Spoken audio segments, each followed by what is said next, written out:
Hello mga ka-reels! Another day, another ulam serye tayo. So today, gagawa tayo ng steamed tilapia with mayonnaise. Tara!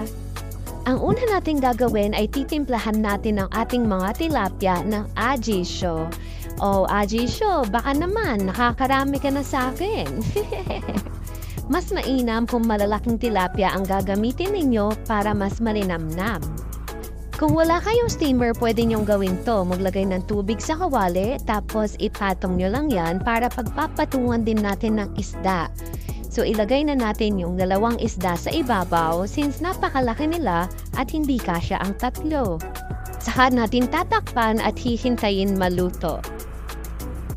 Habang hinihintay natin maluto ang mga isda, ay i-ready na natin ang iba pang mga kakailanganing sangkap, gaya ng mga nilagang itlog, carrots, queso, spring onions, pickles, onions, at syempre hindi mawawala ang ating mayonnaise.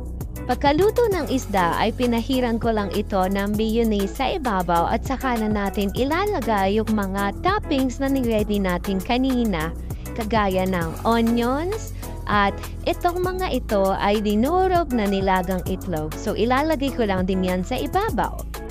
Sinunod kong ilagay yung dinurog na nilagang egg yolks at saka ko naman nilagyan itong mga carrots. Ang ganda ng kulay, hindi ba? Tapos lagyan nyo na rin ng pickles yan, ng spring onions at iba pang mga ingredients. Ayan, sinunod ko na yung queso. Itong mga nilalagay natin as toppings ay hindi importante ang pagkakasunod-sunod.